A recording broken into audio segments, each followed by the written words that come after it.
El profesor y la paradoja dice, nosotros los A nos rendimos para vencer. Lo damos libremente para conservarlo, sufrimos para recuperarnos, y morimos para vivir.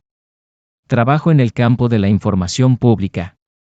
Empleo esa frase o título porque si digo que soy profesor universitario, todo el mundo parece inclinado a huir. Y cuando se enteran de que soy especialista en nuestro idioma, les entra pánico por temor de incurrir en un solecismo y decir, han muchos. Me digo a menudo que sería preferible vender zapatos o pólizas de seguro, o ser mecánico o fontanero, así tendría más amigos. Aparte de algunos detalles específicos, mi historia no es muy diferente de las demás. Todos los caminos del alcoholismo nos llevan al mismo destino y a la misma condición. Siempre he sido tímido, temeroso, envidioso y resentido, lo cual te conduce a ser arrogantemente independiente, a tener una personalidad insolente. Creo que conseguí mi título de doctorado principalmente porque quería sobrepasar o desafiar a todo el mundo. He publicado multitud de estudios académicos con el mismo motivo, creo. Tal resolución, esta aspiración a la perfección, es sin duda un atributo admirable y práctico, por un rato, pero cuando un individuo combina tal atributo con el alcohol, este atributo puede acabar casi despedazándolo. Al menos me lo hizo a mí. Empecé a beber como bebedor social, con 20 y pocos años. El beber no me causó ningún problema hasta que no terminé mis estudios de posgrado a la edad de 30 años. Pero al ir intensificándose las presiones y ansiedades de mi vida, y aumentando los contratiempos en mi búsqueda de la perfección, acabé cruzando la línea entre el beber moderado y el alcoholismo. Ya no me bastaba tomarme un par de cervezas o cócteles. Ya no pasaba meses, ni siquiera semanas, sin beber. Y cuando bebía, entraba en lo que ahora reconozco como el mundo de ensueños de la fantasía alcohólica. Luego, tras otros 5 años de beber alcohólicamente y cada vez peor, de acumular en mi vida y en mi hogar cada vez más ruinas y escombros, parecía que iba a deslizarme en tobogán hasta las últimas. Tal vez no llegué tan bajo como otros alcohólicos. Tengo que decir que nunca fui a dar una clase borracho o bebiendo, pero sí lo hice con una resaca fatal. El patrón para mí era pasar las horas vespertinas borracho, arrastrarme de la cama por la mañana e ir penosamente al trabajo, volver a emborracharme por la noche y seguir repitiendo el mismo proceso día tras día, una y otra vez. Tal vez no bebiera tanto whisky como otros bebedores, pero no hay nadie que haya bebido más sal hepática, una sal mineral laxante, que yo. Hay borrachos de todo tipo, borrachos melancólicos, borrachos llorones, borrachos viajeros, borrachos tontos y borrachos apáticos, y otras muchas variedades. Yo era un borracho fachendoso y a veces violento. No te creerías que un tipo bajito como yo pudiera hacer mucho daño, pero cuando estoy borracho soy como pura dinamita. No voy a entrar en detalles, la universidad todavía tiene autoridad para despedirme. Llegué a creer que no valdría la pena vivir la vida si no pudiera beber. Me sentía deprimido y a veces desesperado, siempre con una sensación de calamidad inminente, sabía que algo iba a desatarse. Y para quitarme ese temor, tomaba un poco más, con la inevitable consecuencia, ya que para aquel entonces un trago suscitaba en mí el deseo de tomarme otro, y otro más, hasta caer inconsciente o andar con resaca y verme metido en líos. En la fase de resaca siempre hacía una promesa solemne de no tocar nunca ni una gota más, y luego me encontraba borracho la noche siguiente. Ya sabía por lo menos que había que hacer algunos cambios. Intenté cambiar el lugar y la hora de beber y la cantidad que bebía. Intenté cambiar el ambiente, el lugar donde vivía, al igual que la mayoría de nosotros, quienes en algún que otro momento de la vida creímos que nuestro problema era un problema de geografía y no de alcohol. Aún contemplé la posibilidad de cambiar de mujer. Intenté cambiar todo y a todos. Excepto a mí mismo, lo único que podía cambiar. No sabía que me es físicamente imposible beber con moderación. No sabía que se había gastado la maquinaria de beber de mi cuerpo, y que no era posible reponer las piezas. No sabía que un solo trago me hacía imposible controlar mi comportamiento y consumo futuro de la bebida. En resumidas palabras, no sabía que era impotente ante el alcohol. Mi familia y mis amigos ya sabían o sospechaban estas cosas mucho tiempo antes que yo. Al final, como nos suele ocurrir a la mayoría de Nosotros, miembros de AA, llegó la crisis. Me di cuenta de que tenía un problema con la bebida que iba a tener que resolver. Mi mujer y un íntimo amigo mío trataron de convencerme de contactar al único miembro de Alcohólicos Anónimos que conocíamos en el pueblo. Eso yo no lo quise hacer. Pero acordé dejar de beber completamente, diciendo sincera y resolutamente que podía resolver e iba a resolver este problema yo solo.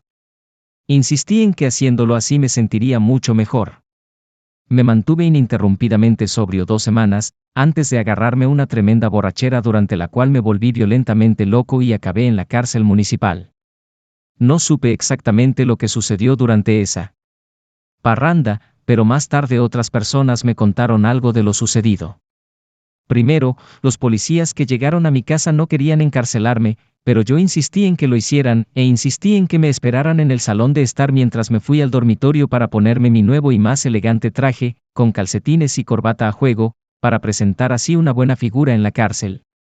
No recuerdo nada del viaje al centro, pero cuando volví en el pasillo, no me gustó nada el aspecto de esa jaulita a la que me estaban empujando, y por ello me resistí con fuerza, peleando a puñetazos con los 3 guardias, cada uno mucho más grande que yo y los 3 armados con pistolas y cachiporras. ¿Qué podría haber estado pensando? Si esta conducta no es pura locura o un caso de grandiosidad absurda o algún tipo de desequilibrio mental, ¿qué podría ser? Por estar allí gritando a todo volumen y haciendo un ruido infernal, acabé en el sótano, bajo un techo de hormigón, en una celda incomunicada conocida como el hoyo. Buen entorno para pasar la noche para un profesor universitario. Pasados 2 días me encontré con la disposición para probar a AA, de cuya existencia había sabido. Por primera vez hacía solo unos pocos meses. Llamé al hombre que fundó el grupo de AA en nuestro pueblo y a la noche siguiente lo acompañé humildemente a una reunión de AA. Al mirar hacia atrás, creo que algo debió de haberme sucedido en el curso de esos 2 días. Debieron de haber fuerzas en juego que no entiendo. Pero durante esos 2 días, entre la cárcel y AA, algo me sucedió que nunca me había sucedido en el pasado. Repito. No sé qué era. Tal vez había tomado una decisión, solo una parte del tercer paso, ya había hecho muchas promesas sin nunca haber tomado ninguna decisión, pero creo que en aquella época estaba demasiado obnubilado y confundido para tomar una decisión efectiva. Tal vez, como decimos los bautistas, la mano de Dios me estaba guiando. Me gusta creer que así fue, seguido por mi propio esfuerzo para dar los 12 pasos hacia la recuperación. Sea lo que sea, he sido miembro de AA y me he mantenido sobrio desde entonces. Eso fue hace 6 años ya.